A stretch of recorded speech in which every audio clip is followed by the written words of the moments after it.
We have another young Indian with us today on the Voice of the Segment series. Hello, everyone. Good to be with you. Right now, we have with us Nidhi Kesarkar. Let's listen to her. Over to you, Nidhi. Thank you, sir. Before starting, I would like to express my gratitude for inviting me to this amazing Vidped series. Even before the invitation, I was going through a few of the videos and I was like, oh, I want to be over here. And like in a couple of days, you asked me to, come over. So I was really excited to, be a part of your initiative. Uh, I'll begin with my introduction. As you said, my name is Nidhi Kesarkar. So I actually come from various backgrounds of finance and economics. So it is very interesting to know how I actually switched from finance to economics. So even in my house, everybody, is a CA, is a investment banker. So everybody expected me to, be a chartered accountant or be, do my CFA. But then I was not feeling it. So I started with commerce. I actually graduated in financial markets.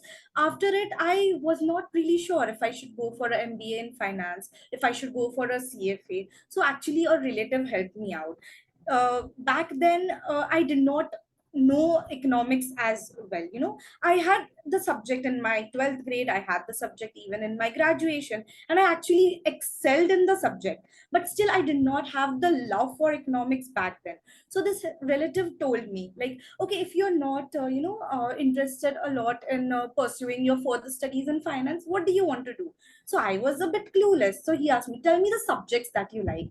And amongst those subjects, I mentioned mathematics, I mentioned economics. So he was like, oh, economics is also about choice making. The entire study of economics is based on making a choice. So even back then, I applied the concept of opportunity cost even without knowing it.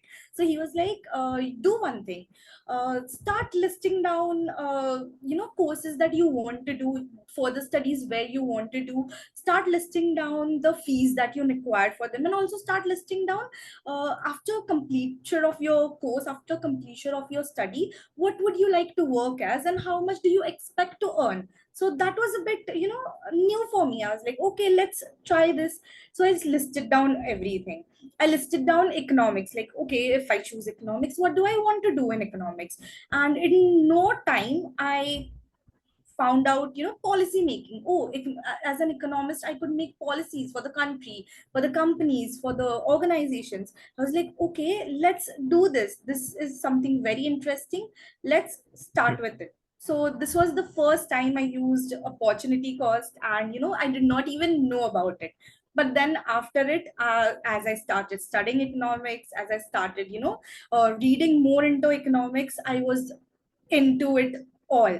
Like I just knew ki, okay, this is the thing that I actually want to do, and this is what I'll be pursuing. Even back then, everybody's like, would you be able to do it? Because your higher education is in commerce, your graduation is in financial markets, would you be able to cope with how economics is and how economics works? So I was like, okay, this is a challenge that I need to take, because this is something that I've found interesting and I need to delve into it. So then I started researching about what I could do for my further studies. So I found out, oh, there is you could do ME and MSc in economics. So then I started studying for the entrance exams.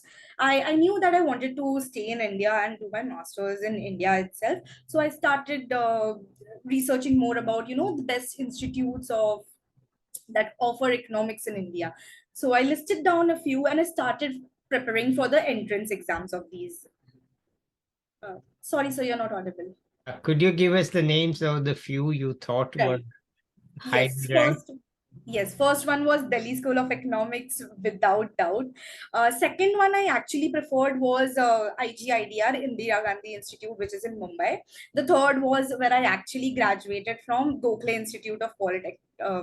politics and economics. So actually, I really wanted to, go to Delhi School of Economics, but my parents wanted me to stay in the state. So I went for IGIDR and I went for Gokhale Institute. I cracked Gokhale Institute's entrance exam. I did all my formalities and I got into Gokhale. So this is another part of economics I actually did not expect. So people in Gokhale were from various regions, and most of them were from the economics background.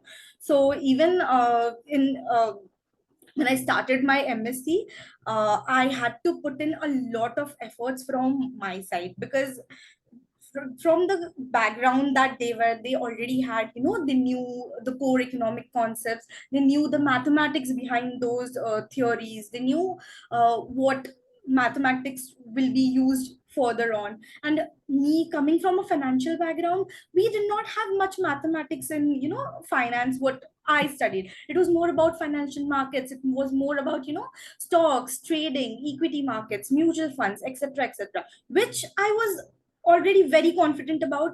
Okay, like this, if this comes anywhere, I will ace it. But for the concepts of microeconomics, the concepts of macroeconomics, which majorly dealt with theoretical models, mathematical models, I was very stuck up there. So fortunately, I had like really good friends and companions, and my batchmates were really helpful. So they they taught me day and night, like, see, this is how you do it, this is how the models work, this is the concept behind it. So that was the first year. The very first year was very challenging for me, coming from a different background, but I did it. Like, it was really great, I got through it. Then came the second year of MSc, and with that, the COVID pandemic started. We had to come home, we had to start with our online classes, And online where's sessions. home? Where's home? I stay in Mumbai. I stay in Thane. Okay. So the Gokhale is in Pune. So Yes, from I Pune, know. we had to Yeah. come back again. Yeah. Yeah. So the online classes started. In that was another another difficulty that we faced, because the professors in Gokhale were really approachable, where they were so nice. They could you could go them with, sir, I'm stuck up here, and they would really give their time to solve each and every query of yours. That Mhm. that was a bit affected in the online lectures, because they could not address everybody. Then again, my friends and companions helped me out with that too. But some of the subjects in our second year were financial economics, investments. So in these subjects where my college, my batchmates were like stuck up, I could help them out really well.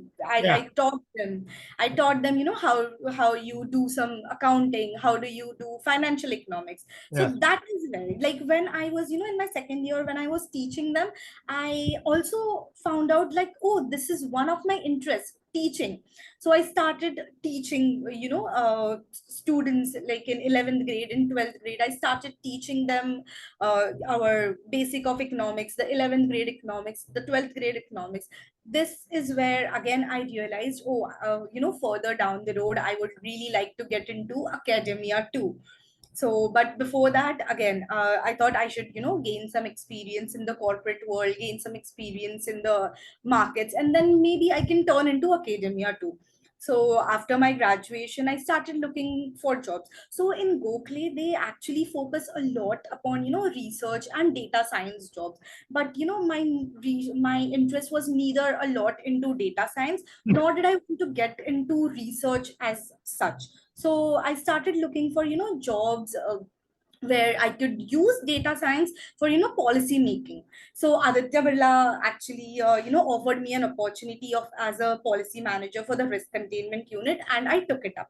So I have been working with them for a year now, and I develop policies which help in mitigating frauds. So this is something I do on a pan India level for the organization. So inspired by this, I am also thinking about doing my PhD in fraud risk for an international trades. So this is what I will be looking forward to do next. That is go into international economics, do my PhD in international economics, and hopefully help. with my research, which will help to save frauds on an international level. So Well, this is I didn't very understand exactly what you do for your company. So could you please explain? sure. So so so my company basically is into lending. So they are into lending of loans, personal loans, business loans, various types of loans. So when people approach for loan, there are lots of fraudsters that actually come and apply for a loan, take the money and run away. So I make policies to identify these fraudsters even before we have lent them money. So this policy making is done with various research tools. For example, there is a field investigation tool, there is other types of investigation tools. There are various tools in the market that could help identify, okay, this is a fraudster and this is a genuine customer that we need to lend. So with the help of these tools, like your KYCs, your like we say in India, so our main forms of proof of identity and proof of addresses are PAN cards, Aadhaar cards. So how do I find out, okay, if this PAN card you have submitted is a fake or is a is a genuine document? Yeah. Okay. So yeah, so to find out these, we make policies that support the organization into lending. So these lending policies that I need to make are with support of the data analytics team. The data analytics team, I'm just trying to give you an example, like the I data analytics, understand. I understand now. give me a trend of the documents, these documents we get are more fabricated. So I Okay. will try to get into the root cause analysis of this, like what is happening. And I try to make policies based for the risk containment unit, like you should maybe include this check, you should maybe include this check. So this is the kind of policy making I've been doing at Aditya Birla. Very good. It's we need to have Right, sound financial markets, right, and right. part of it is to avoid fraud, right? Yeah, The fraud undermines the people who are genuine, because when there's fraud, the genuine people also cannot get a loan right, right, because the yes, lender becomes risk averse, needlessly risk right, averse. So you yes, need to have fraud taken out of the market. And obviously it's cost, it's nothing right. is free. To root out fraud is itself difficult. Okay, it's like stealing. Okay, so Yeah, it's an anti-theft measure before the theft takes place. yes.